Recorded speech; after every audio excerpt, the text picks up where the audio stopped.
Okay, folks. Hello and welcome to today's town hall. We are close to 200 guests with us today. We'll probably hit something around 300, but I think that's enough for us to get started and get going.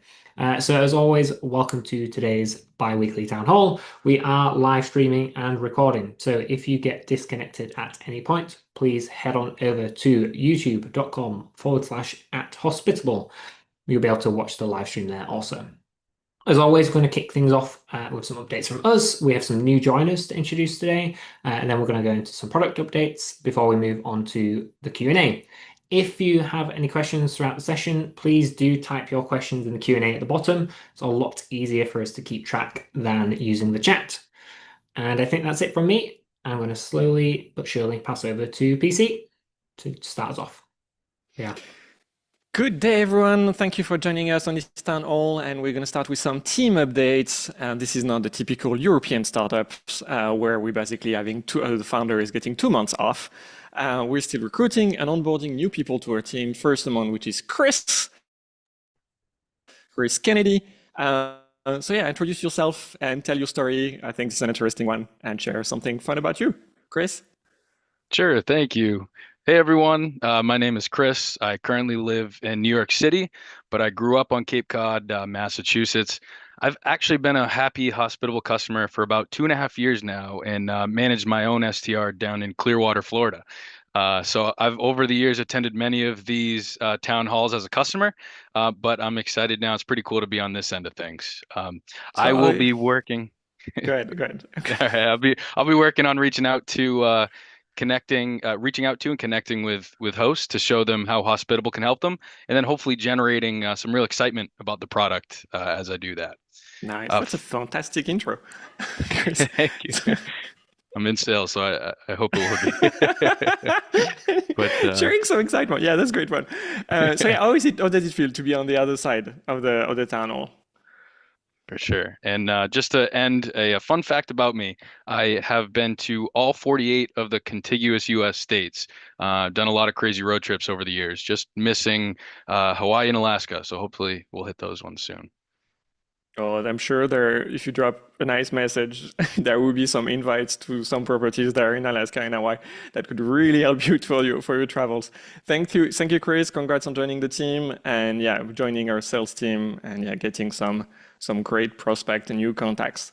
Next, we also have a new hire to join our support team, who is Dee and is also a host emeritus. Dee, who are you? What are you going to be working Yeah, on? absolutely. So, hello everyone. I'm Dee. I'm joining from Baltimore as a senior customer support advocate. I was an Airbnb host for 8 years. Fun fact, I was also an experienced host. So, I taught a cooking class on Belizean street food in my home kitchen.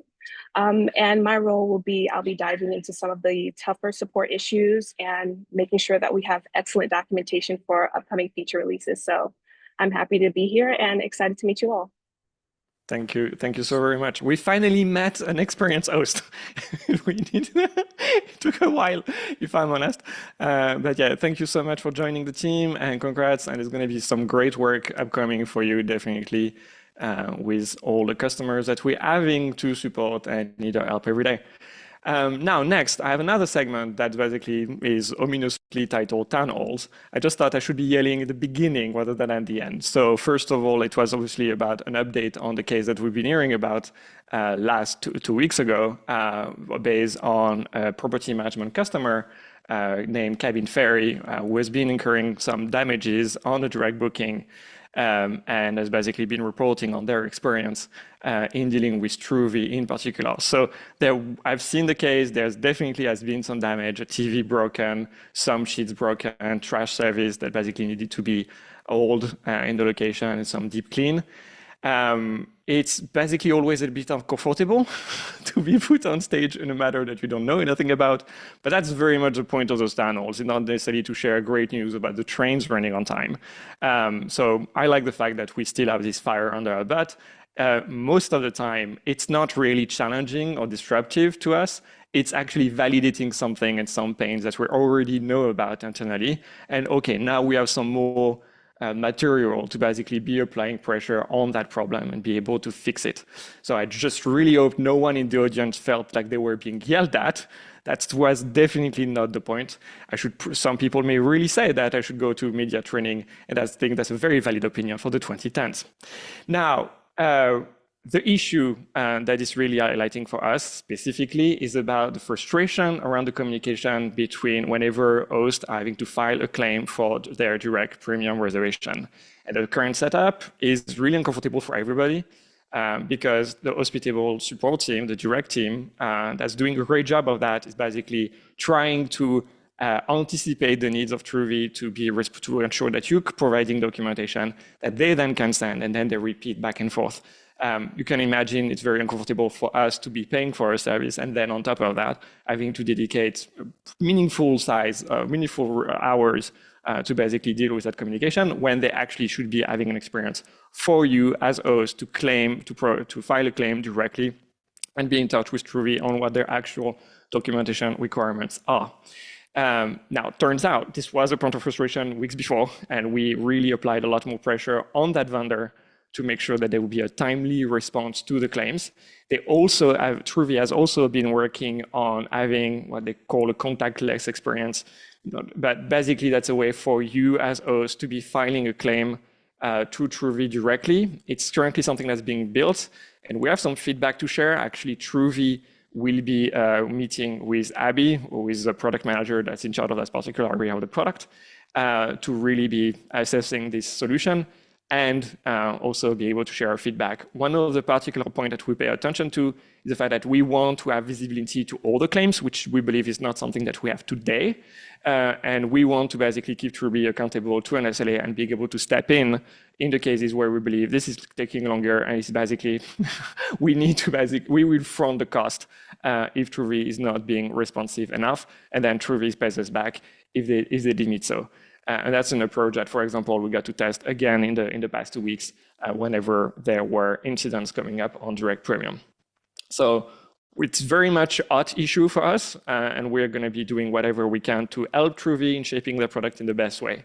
But I also would not be doing my job well if I did not advocate for another solution that is directly within Hospitable that you can use live today now for Airbnb, for booking, and for your direct premium bookings, which is just security deposits. And when you think about it, there's no point in having a mediated experience with Truvi for low value claims. And we know in the wild that there are hosts that probably capitulate on the fact that they should be making a claim, but they don't because they're afraid of the time that basically are they're having to invest in that. That's really not the point. So we have an automated security deposit product that is now available that allows you, that means we will be collecting the credit card details from your guests, especially, for example, they're booking from Airbnb or Booking.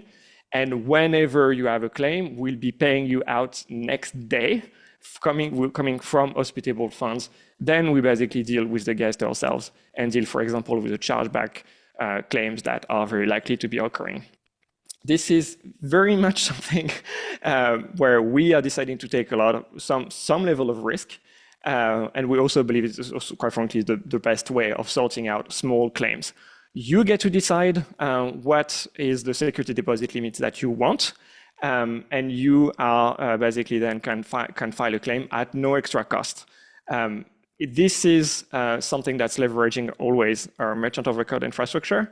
That basically means that we are taking the full liability for it, so that ultimately you don't waste that time on defending on chargebacks or taking an underwriting risk. Whenever you do have chargebacks, you have a risk of being shut down if, for example, using Stripe or using another payment processor ad hoc for that particular function as a business.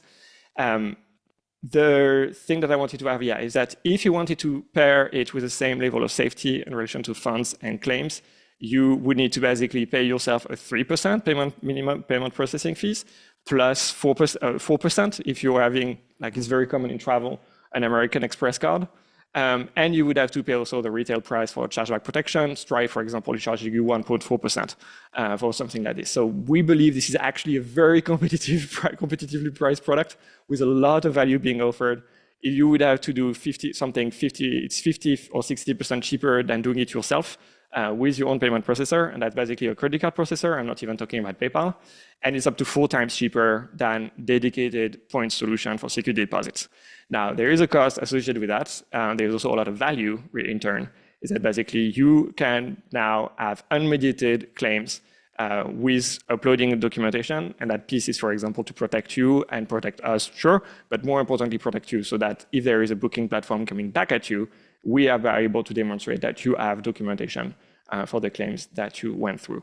So this is now live. You can do something today to protect yourself. We will take more promotional steps on security deposits in the coming weeks. I think it's coming weeks.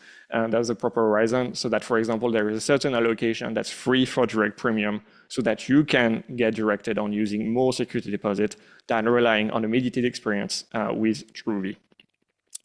And now, the point of this today's town hall, which is, Andrew, we're going to talk again about dynamic pricing. Are we going to be as fairly priced as Price Labs? Is what people want to hear about. Oh, I don't want to name any specific vendors, Pierre. Yeah, I'm becoming overly. Good luck, Andrew. Thank you. I'm going to share mostly good news. So let's talk about the trains running on time. We're going to talk about how dynamic pricing is doing. I'm talking about Hospitable's version of dynamic pricing.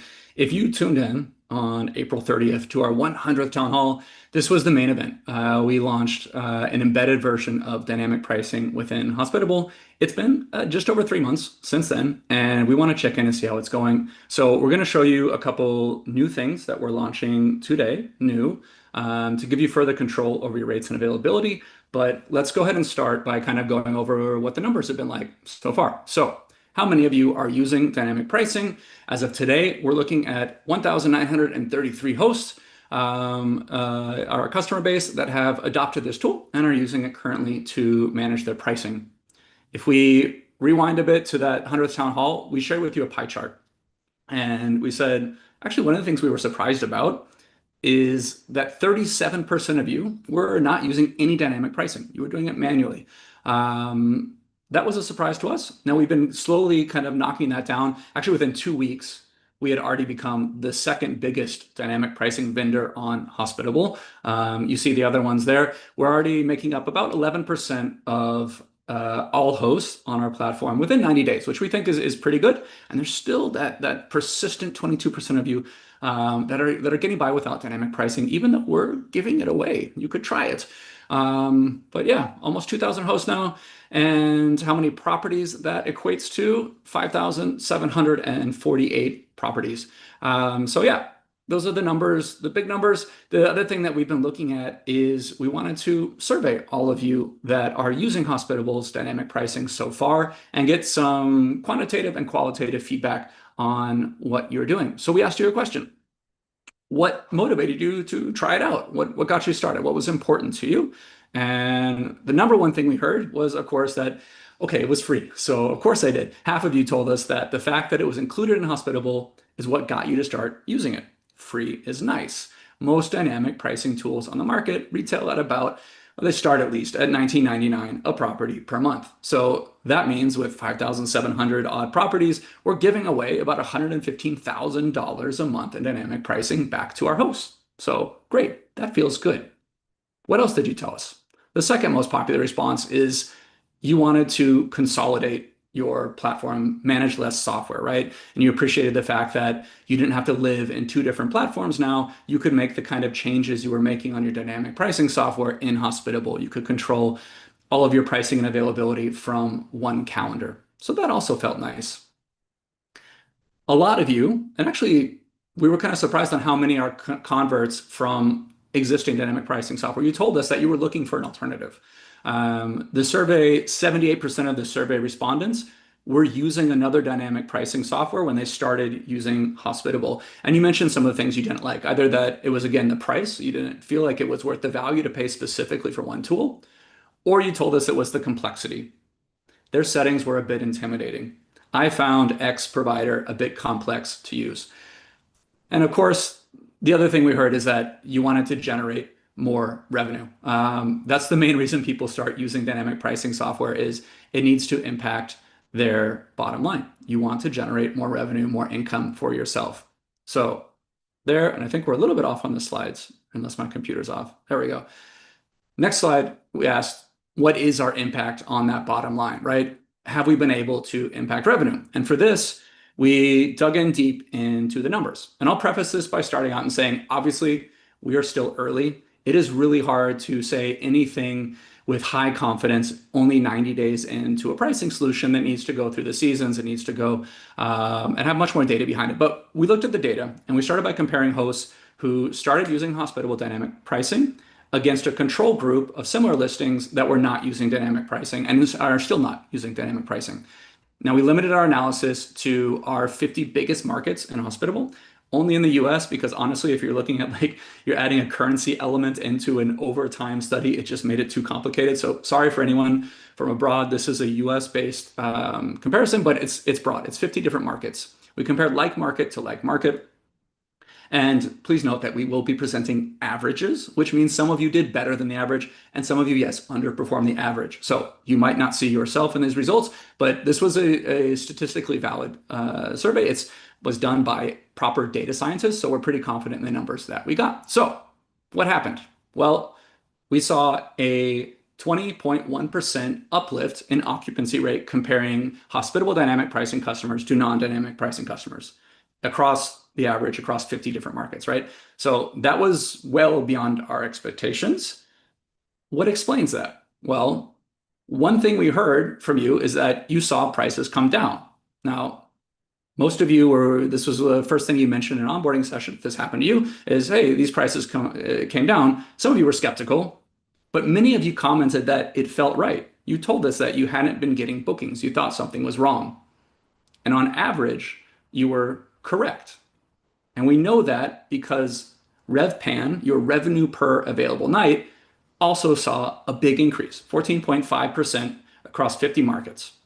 Now, even though that most common change that you notice, the lower rates, the average host still earned more revenue compared to hosts in the same market who did not upgrade to dynamic pricing. RevPAN is the gold standard for performance as it blends occupancy and pricing into a single metric. So looking at either factor in isolation is dangerous. Yes, your average nightly rate went down for some of you. It's calculated, RevPAN itself, before we go further, just how it's calculated. If you don't know, you take your total revenue over a period, say a month, and you divide it by your total number of nights that were available or bookable on your calendar. So it takes both into context, right? If we saw that 20% increase in occupancy, but our RevPAN dropped, that would mean we were underpricing. Conversely, if we were here today telling you that everyone's average nightly rate was way up, but your occupancy was down, that would just tell us that we were overpriced your properties, right? So we also ran this data analysis on hosts who were using another dynamic pricing tool before switching to Hospitable, and the numbers were actually even higher. It's just we had a harder time getting a statistically significant sample set. So we're not going to share those exact numbers, but this should be a pretty accurate representation of what we're seeing across the platform now. So back to the survey. You mentioned a couple other things that were important to you. Ease of use, simplicity, right? This is something that we really designed for from the beginning. We knew, based on the feedback you told us when we were building this, is that simplicity was key. So we were happy to see that a lot of you were telling us how easy this was to set up, how easy it was to understand. And the last one, very on brand for us, our mission is to gift you your time back. A lot of you mentioned that you had been doing this manually. This was saving your time. It was relieving a serious, painful task for you. And that made us feel really good to see that recognized in those survey results.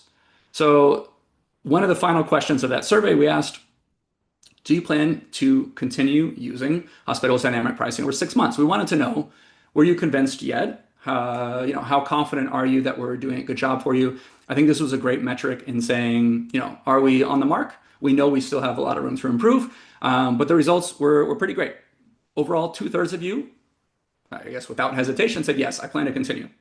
Another quarter of you said, I'm not convinced yet, and that's fine. Some of you just started using it. You might not have been using it for that full 90 days. But we thought that was great. And we think we can really keep improving that going forward. So with that, I think I'm going to stop talking about numbers, and I'm going to pass to Devin, who's been our lead engineer on the pricing. And he's going to give you kind of a overview the evolution of dynamic pricing and start talking about the new features that we're getting to today in just a bit. Hello, I'm Devin. Thanks, Andrew. We're going to talk about the evolution of dynamic pricing based off some of the data that we've collected. And we'll start with the history of what we shipped, starting with the requirements. So when we started to build dynamic pricing, we had a set of requirements that we wanted to fulfill. And those were simple controls so that it was easy to use, previewable, so you didn't have to commit to saving those price recommendations until you were confident and happy with them. And once you were confident and happy with it, you would be able to turn it on in mere minutes. And after you have turned it on, you could still easily override individual dates as you wanted. And from then on, it would run on autopilot.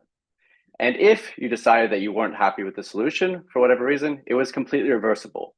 You could turn it off and your previous prices would show up immediately. And if you were still using another vendor, those would also be restored exactly the way they were. And so on May 1st, this is what we shipped. We shipped you an ability to preview your price recommendations, which you can see here. And you could control the base price, and you could set a custom base price if you felt that the recommended base price was too low. And you could control the floor and the ceiling via min and max prices. But we got feedback from you, and a lot of you said you wanted more control over certain settings. So we added advanced settings. And within advanced settings, we added two new settings. Those were weekends and local events and demand. And so a lot of you were saying that your weekends were a little too low and you wanted to give them a little bit of a boost. And others said that your local demand on certain events, like a Taylor Swift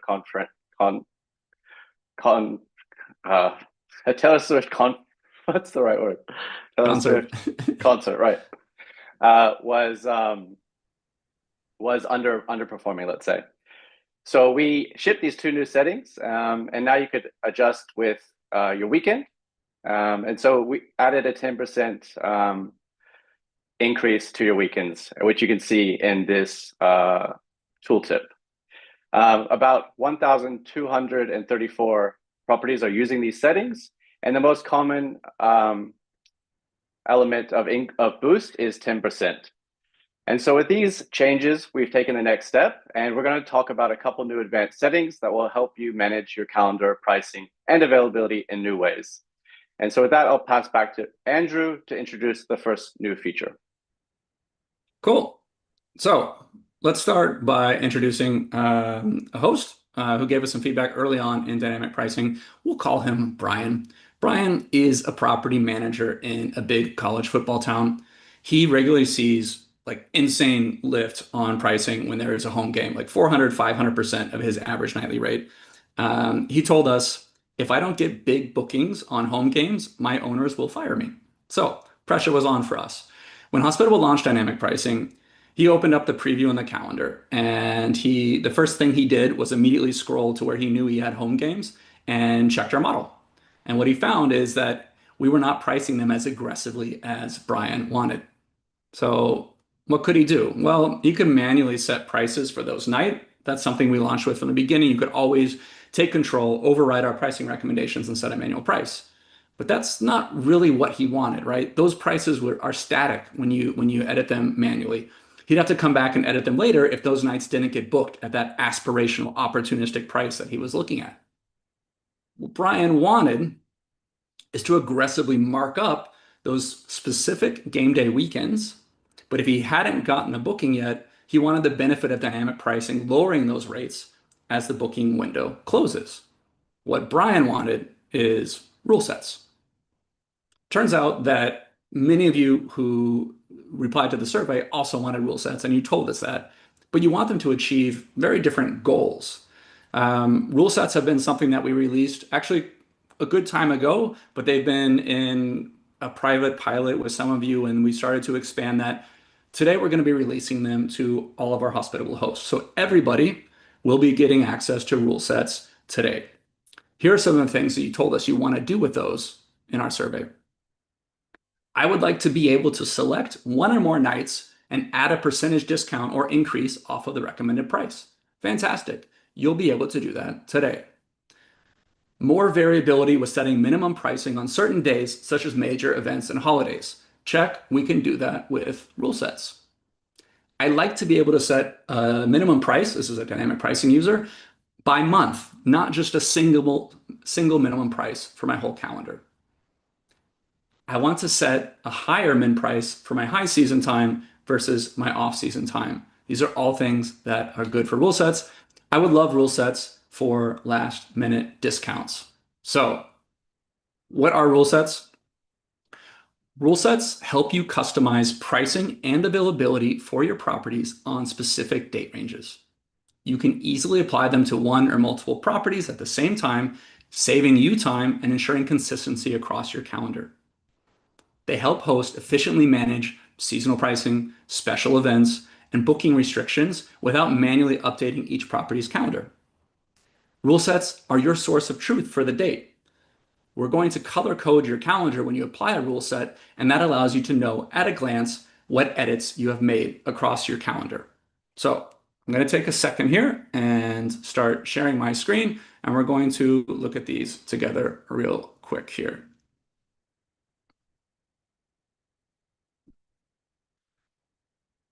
And share. Okay, I'm going to just scroll down the calendar a bit. I'm going to test account. This is not Brian's account. We don't see kind of the weekend lift, but say we've got some football games coming in November, right? These are weekend games. And what Brian is going to do is he's going to come down and he's going to select, maybe he's got the first home game of the season. He's going to select those dates. And what he can do now is scroll down in the sidebar and apply a rule set. So let's do that. Now, if he is just starting out and he doesn't have one already, he can go ahead and create one. And we'll say maybe this is just an average home game. So we're going to do maybe a 200% boost for home games. Or maybe just simpler. Let's not give it a long title. 200% home games. Okay, we can pick a color for that. Maybe green for grass will help me remember it's for football. And what do we want to do with those prices? So 200% lift, we're going to go into our pricing and adjust the nightly rate. Since Brian is using dynamic pricing, this is going to apply on top of the recommendations that we're showing in our model. So he's going to say, I want to go 200% for this weekend, increase on top of the recommended prices from us. He could also maybe set a floor. As he told us in the beginning, he said, I might get fired if I don't, get a certain level of a booking. So maybe he wants to say, I know my owner would not tolerate less than $400 for a home game night. I'm going to save the pricing update. Is there anything else I want to do? I probably want to make sure that weekend doesn't get messed up. Maybe Brian doesn't normally have a weekend factor, so he doesn't restrict check-in on any day of the week. He doesn't have a lot of midnight stay management. So I'm going to maybe use restricted check-in and checkout to do that for these home games. And I know that I don't want someone to mess up my weekend, so I don't want them checking in on Saturday. I don't want them checking out on Saturday. I want to make sure that it's a nice Friday to Sunday stay, right? So I've got that set up. That feels pretty good. And maybe I want to make sure. Actually, no.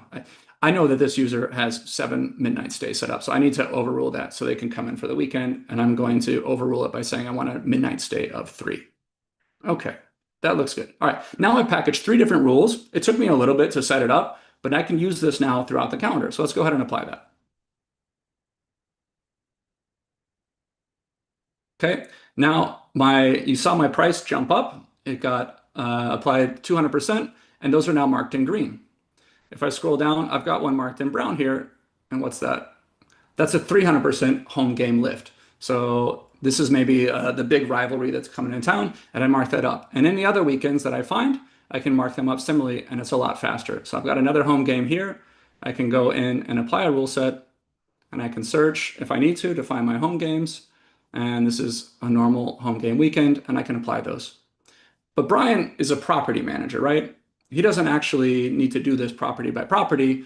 He should be doing this from his multi-calendar. He's got a lot of home game properties that have this same lift. So what Brian can do is come in and he can find his home games in November. And he's going to just across the calendar realize, hey, I've got a home game this weekend. All of my properties it's relevant for. So I'm going to go ahead and apply a rule set. And this is my 200% home game markup. And now those nights are ready. And now whenever I go back to the calendar, I'm going to see that green or that brown rule set for my football games. And it helps me realize what I've done to edit those. All of those preferences are now applied to those properties. Even if I'm using another dynamic pricing vendor, those get applied on top. So I can do markups on, whatever I'm using for my dynamic pricing, whether it's Hospitable or not, they work with any dynamic pricing vendor. If I'm using manual pricing, I'm setting my own prices. They also apply. I can't set a min-max price. That's not a concept of dynamic pricing, but I can set a markup or markdown on my standard pricing that I've set across my calendar. So they work for everybody. These are going to be available as soon as this town hall is over for all users to use in their calendar. And with that, I'm going to pass back to Devin and continue with the story. Great, thank you. And so that intro takes us to the next feature. So we heard that one of the other reasons that was preventing some users from enabling dynamic pricing was a lack of minimum night stays. And we got this feedback, which takes us to the next slide, which allows me to introduce dynamic min stays. And in dynamic min stays, next slide, please. We saw that 75% of you told us that dynamic min night stays is either somewhat important or very important to you. And 3% of you were unsure in yellow. And the other feature that was missing was an orphan night feature. 75% of you told us an orphan night feature is important, but a greater percentage told us it is very important. I think what people were telling us, sorry, Devin, just for a second there. Yeah. Like what we heard from a lot of you in the beginning is like, I'm using another dynamic pricing vendor, and this one thing that I really like that they do, you guys don't do yet. And that was managing availability. So in the same way that we were approaching how can we automate your pricing, we realized that some of the same concepts apply, right? So one of the key attributions that we use in pricing is your booking window. So in the far future, we apply a premium, right? And we mark up your pricing. And then as it moves through your booking window, we actually lean more on demand. And then as it starts to kind of shrink your booking window and we get closer to last minute bookings, we start to mark those down to make sure that we can get good occupancy for you, right? But that concept can also be applied to your booking window, right? And so people started asking us for this thing, a dynamic midnight stay manager, and they wanted to do a similar thing. So that far future premium pricing looks like, what is my ideal stay length? But a lot of you are sophisticated hosts and realize that, after a while, if I'm not getting bookings that are perfect, I'll take anything. And so we looked at the booking window and said, how can we actually apply this to midnight stay across the booking window and drop that down to what maybe is your absolute minimum, right? The other thing that we do with pricing that we hadn't done with availability yet is we'll show attribution for gap nights. And when gap nights are small, they make less itinerary configuration. So it's less bookable configurations that get sent to the booking platforms. It's harder to get a booking. So we'll start to reduce price on those gap nights too. But of course, gap nights are very much tied to availability. And so you told us you needed us to be active in these gap nights, these orphan nights, helping you adjust availability automatically. Why can't we automate that too? And so we asked you about these features in the survey, and you confirmed, yes, these are important to you. This might be what allows some of you that are using another dynamic pricing tool and love this feature. Well, Devin, do you want to show them what we've done? Yep, perfect. So that leads us into a demo of our new functionality. If you can see my screen. So let's start with orphan nights. If I look over the calendar, we can see a new feature that's available for all users, whether using dynamic midnight stays or not. And that is indicated with the purple crescent moon here and here. And you can see that we have a crescent moon always when a midnight stay doesn't match the default. But in this case, it's colored purple. And if we hover over it, we can get some info as to why. And it says date is unbookable due to minimum length of stay settings. And it gives us a couple options to fix it. We can either fix it with a manual override or a dynamic pricing setup. And so let's go with the manual override for these dates. So if we set it to 3 for this period and save, we'll see that we resolve the orphan night on these dates. So it's no longer purple, and they are now bookable. And I can see that we have another set of orphan nights here and another set of orphan nights here. And so we should ask ourselves, is there a better way to do this where we can automate this for our users? And that takes us into dynamic minimum night stays as part of dynamic pricing. So if we go into dynamic pricing, right, which we will enable for this property as part of the onboarding, and we go to customize setup, we can see those same features that we talked about earlier in the evolution. And if we step into advanced settings, we'll see the previous features we mentioned earlier, as well as our new one for minimum night stays. This is currently disabled. And what we see as soon as we step into this feature is the preview shifts from pricing to minimum nights. And we can then compare our new configuration with what we're going to try and set up through our dynamic rules. One thing to mention here is we're trying to meet those same criteria with dynamic pricing. So simple controls, easy to override, completely previewable, and we can turn it on in minutes. And from then on, it runs on autopilot. And just like dynamic pricing, it's completely reversible. If you activate it and you don't like it, you can come back in and you can turn it off and you'll get your previous min stays just the way they were. Yeah, this is something we worked on a lot with our designer. Sorry, Devin.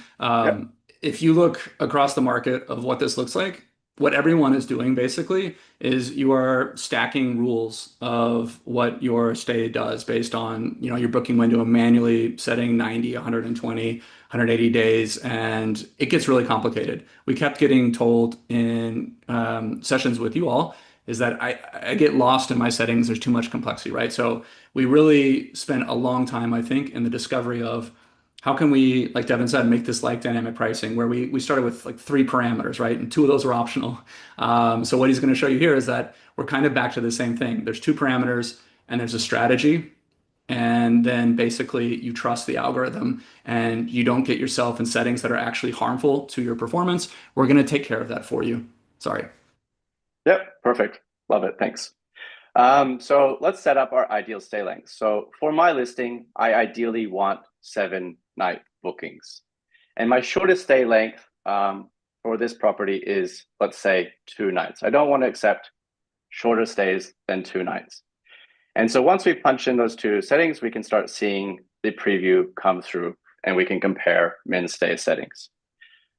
So we can see that our dynamic min stay for this date is 2, and it's derived via the booking window, subtracting -5 from our ideal stay length. If we go down, we can start seeing another state of the dates. So this is an orphan night that we've created due to our shortest stay length. And it tells us that via the purple crescent moon, again, that we introduced earlier. It tells us the date is unbookable due to minimum length of stay settings. And we can adjust our shortest stay or override after setup. So I would like to keep my shortest stay length the way it is, but after we set this up, perhaps we can go and add a manual override to demo how that works. And as we go forward, we can see our minimum, our dynamic min stays increasing as the booking window progresses, finally reaching our desired night stay at 7, which would then continue and maintain all the way forward for our booking window. So this is really hard to see, I think, for some people because it's small. But what you're seeing is what your current midnight stay rate is. Thank you.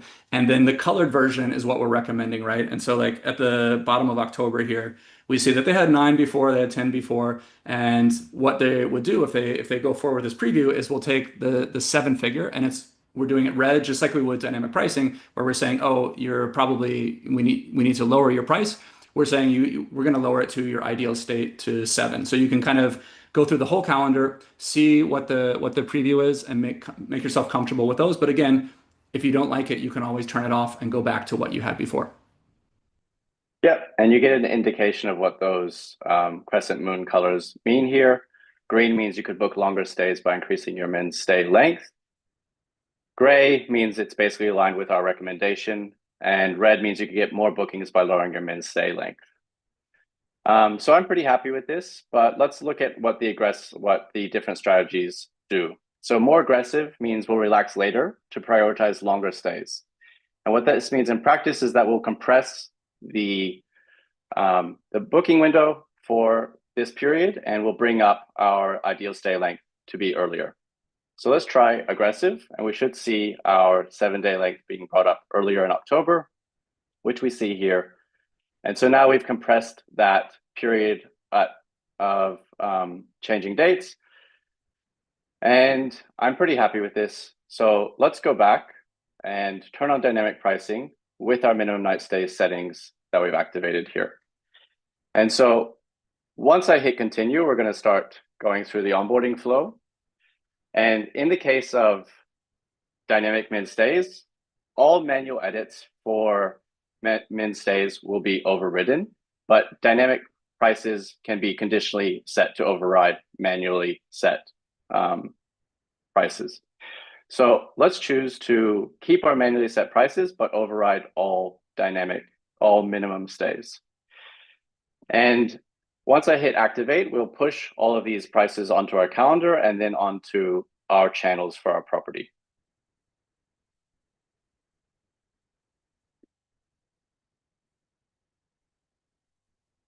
And if we go back, we can check out how this has been implemented on our calendar. And we can see that on these gap nights that we had before that were orphaned, they've been automatically resolved without any user intervention. So now we won't have any gap nights being added to our calendar as long as they sit within our shortest stay length and our ideal stay length. However, we can still see that we did create an orphan night because of that shortest stay length. So let's demo setting a manual override on this date here. So I decide that I actually would like to accept a booking on this date, and I will set a minimum length of stay. So you can see the current source is dynamic pricing, and we'll set the minimum length of stay to be 1 so that this date can be bookable. So effectively overriding our dynamic min stay. That removes the orphan night from this period, and we can get a booking. If we later decide that we actually want to enable our previous dynamic min stays, then you can click on show why, and you can see the same attribution that you saw in the previous calendar. And if you so choose, you can click use dynamic pricing min stay to revert back to what you previously had. If we go back to the rule sets that Andrew added before, you can see that the source of the minimum stay is still calendar rule set. So the calendar rule sets always override your dynamic min stay settings, and same goes with prices if you're using that feature. If you want to disable the dynamic min stays on your property, you simply just go back here and clear these out and then save. And then all your minimum night settings will be reverted back to what they were before you started using the feature. That's it. Passing back to you, Andrew. Okay. Thank you. So yeah, that was a lot to cover, I know. So just a quick recap of what's available today. So for all users, from today, you're going to be able to use rule sets. They give you price and availability controls that work, whether you're using our dynamic pricing, whether you're using another vendor's dynamic pricing, or whether you're pricing manually, right? You can mark up and mark down recommended pricing. You, for dynamic pricing users, set a custom min-max price, and you can do discounts. And that's something that is available just from today, actually, is the discounts that you set in a rule set now work not just with Airbnb, but with direct as well. That was feedback we got from the early users of these rule sets was, what sense does it make to discount my Airbnb listing when I can't do it on my direct listing? My direct should always be cheaper. So we resolved that just today as well. So you can see from the screenshot there that you can now see those discounts applied in the booking widget for direct. And so you can now do last minute discounts, early bird discounts, and length of stay discounts. On the dynamic minimum night stay side, what Devin just showed us you can set basically two settings. You can tell us your ideal stay length. You can tell us your minimum midnight stay, what you will accept on a last minute booking. And you can tell us a strategy. How long do you want us to keep that ideal stay before we start discounting it? Or how soon, if you're more conservative, how soon do you want to start discounting that so you open up more itineraries on your calendar and you get generally more bookings, right?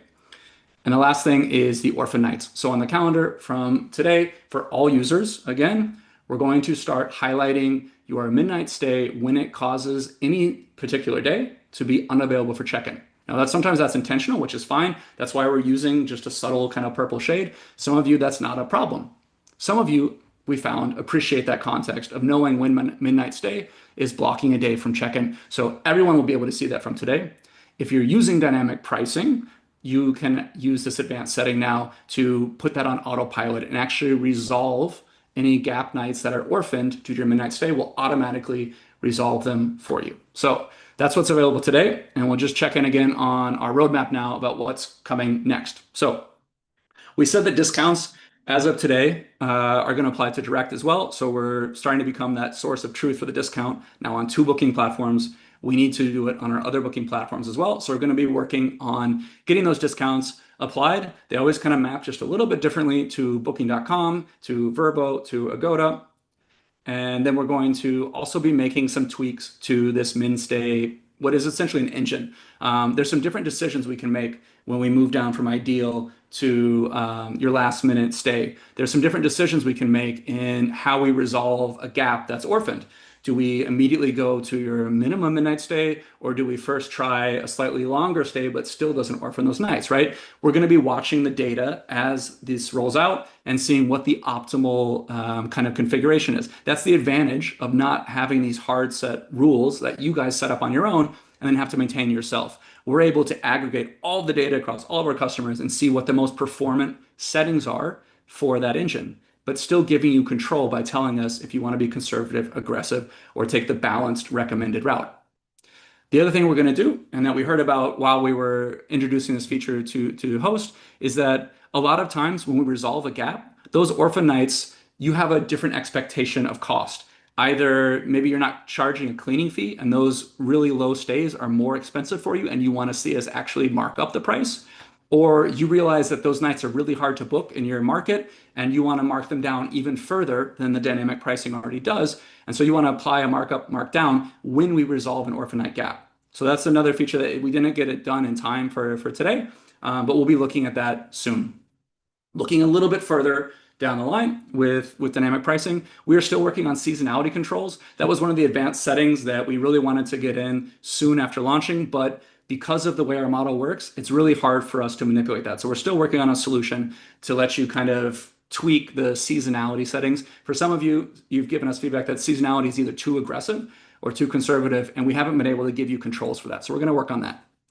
The other things, and some of these came out of the survey that we did, is year-over-year comparisons. How did I do last year versus this year? Being able to see that on the calendar, that you told us that was very important to you. So we're going to be looking into different solutions for that. The other thing that came out of the survey is property comp sets. You want to see more of how your property compares to others in your very immediate market and how you're doing on occupancy, RevPAN, and average nightly rate compared to those. And that's something we don't have a solution for today, but we hope to going forward into the future. And with that, I will pass to the rest of the product teams who are going to do some product updates. And I think Tim is going to start. Yeah, thanks, Andrew. Hey guys, so quick update on devices this week. The quick set lock integration is now out of beta and is live for all users. So head to the devices section within Hospitable to connect any quick set locks. And just a reminder that we have a pilot running at the moment for Sensi thermostats. We are still looking for some more signups. So if you have any Sensi thermostats, you can scan the QR code that's on the screen right now to sign up. And that's all from me on devices. Over to Emily, I believe. Yep, thanks, Tim. All right.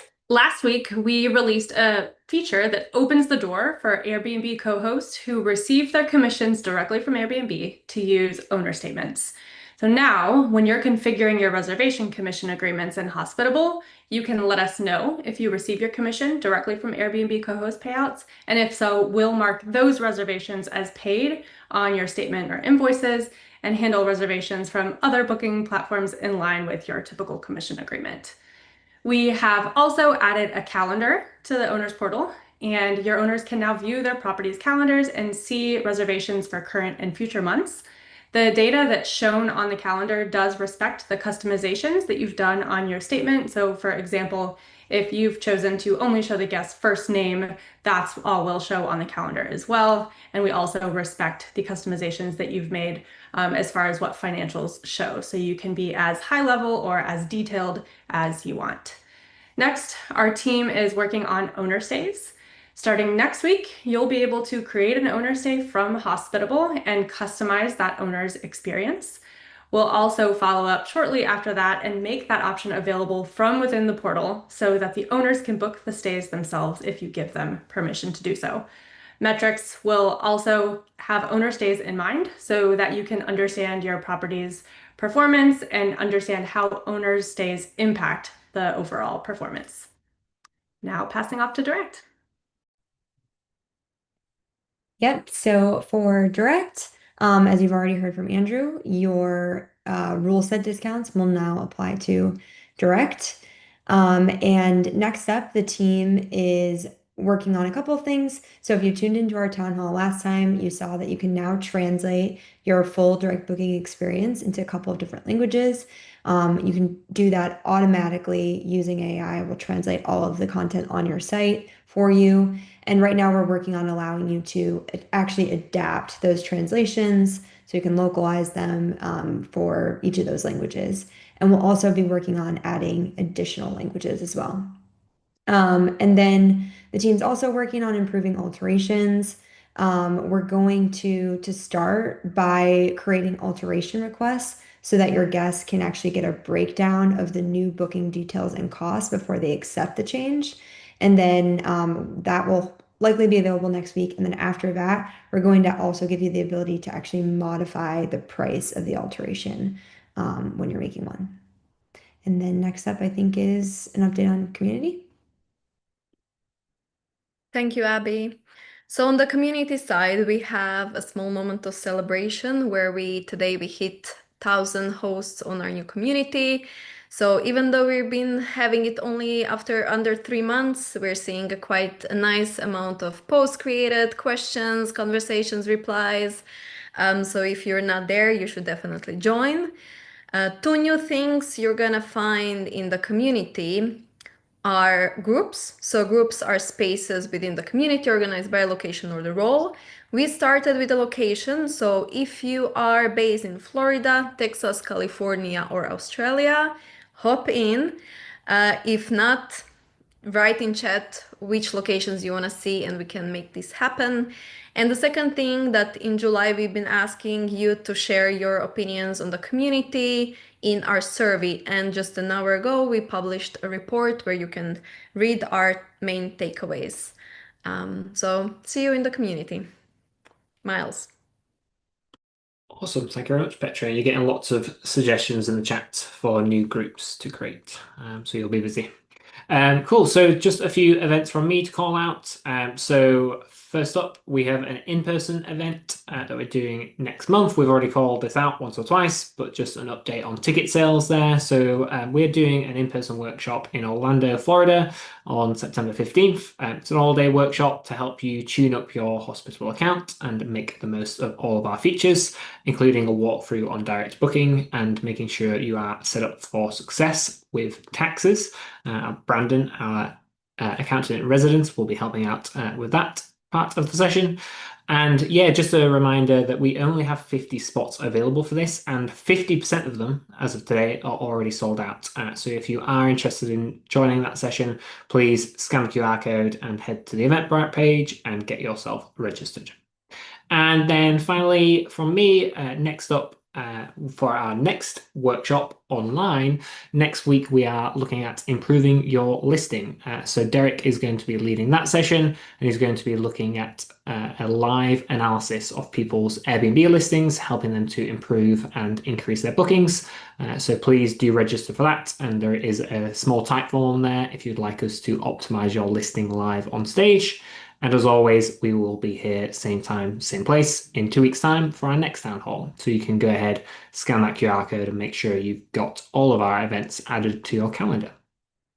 Okay, we don't have many minutes left, but we will briefly leave up this page of links. If there's anything that we've missed, you can go ahead, give us some feedback on features we should be building. You can go ahead and submit a support ticket. You can look at investing in Hospitable, check out the community, loads of other things accessible from this page.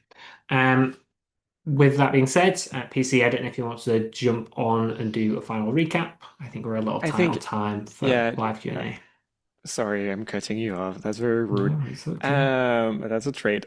Just wanted to have some questions that are still open in the Q&A, and Cool. probably because there is a bit of something in the team.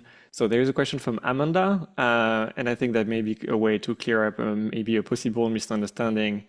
I think whether that works with Booking.com. So what's the status of integration with Booking.com for our rule sets and for minimum night stays?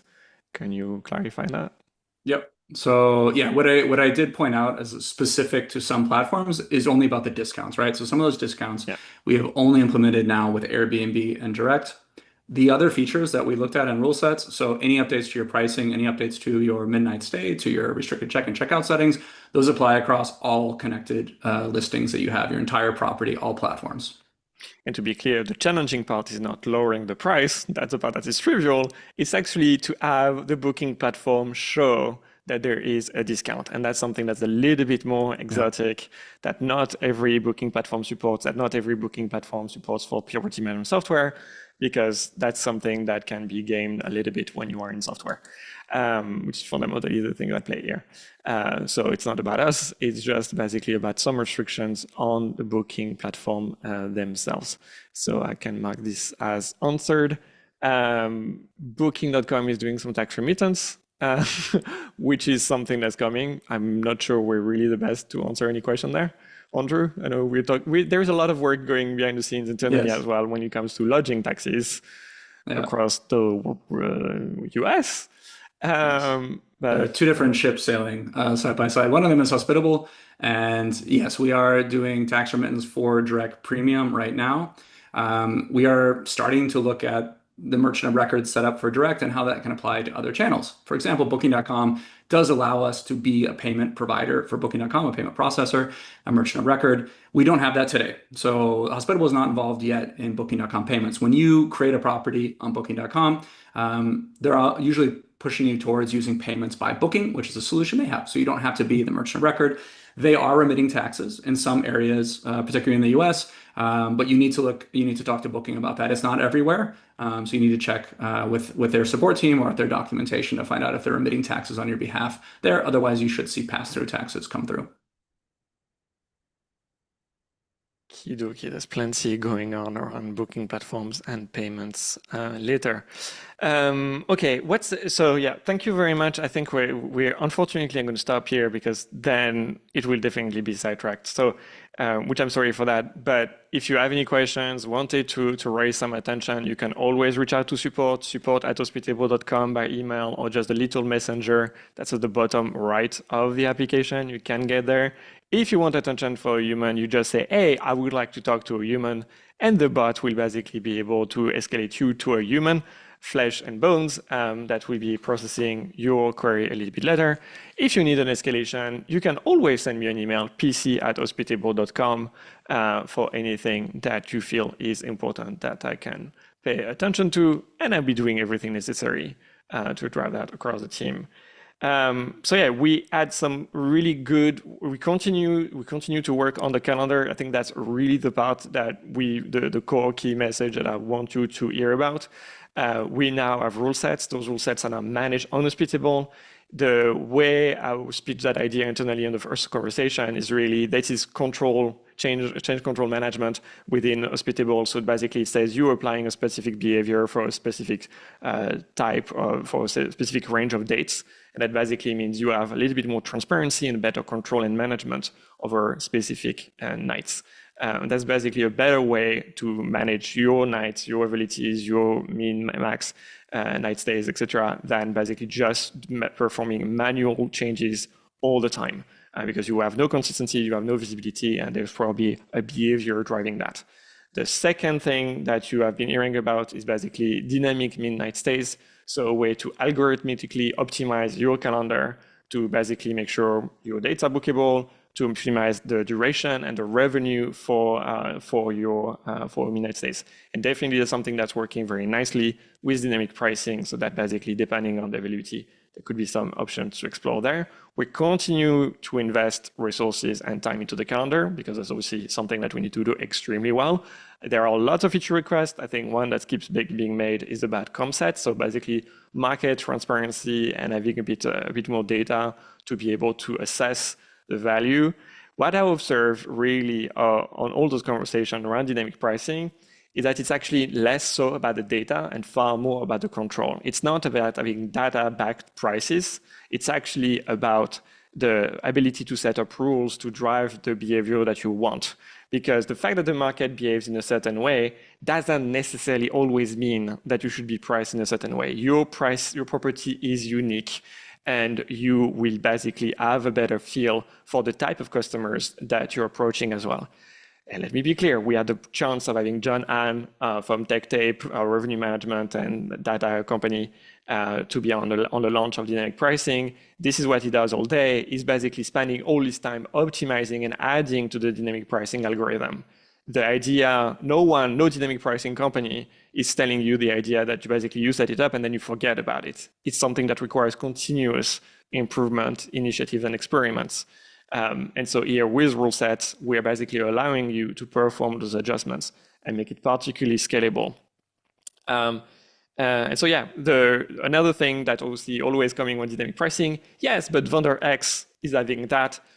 We actually hear now two buckets of feedback. My dynamic pricing is overpriced, I have to turn it off. Dynamic pricing is underpriced, I have to turn it off. And so that's the challenging part. That shows rule A, your property is unique, adjust it. Our job is to give you the tools to adjust it, but you know your property, your market, your business, your customers better than anybody else. And so we're not going to be here and telling you this is the price that you have. It will require training. This is an honest fashion to basically performing this role. But there are vocal people that say we're underpriced. There are also maybe a little bit less vocal people that say we're completely overpriced and will be killing the occupancy if they're basically operating as such. There are adjustments that we both can make to basically make sure it's working. So we are opening up the screws and bolts to basically allow you to customize it, which is ultimately the thing that we want you to experience. So yeah. To wrap up, the next town hall is a bit of a question mark for us right now, if we're honest. It will likely not be according to the format that we have now been experiencing for the past 2 weeks, because we want to give it more time for big feature releases that would basically be timed each September to be happening. And basically, we're increasing the expectations on the ability to deliver some wow moments. We did have a subject plan. Unfortunately, this depends on third parties. And that shall not be named because basically we're drowning in a sea of non-disclosure agreements. So it's annoying to basically be talking about that. So we cannot talk about that. So we'll talk about something else. And that's not going to be giving us a gag order to not talk about them because somehow it's a breach of something. So we'll be having probably another type of town hall, a bit more of a refresher on all the things that we've been doing, to be hearing your feedback and the small adjustment that we've been making on your product, because we have few engineers working on those new big features, but the bulk of the work of the team is always on performing improvements to the experience and reliability of the entire application. So we'll see each other again, same place, same time on the 20th of August. 5-minute outro. Aren't you happy, Miles?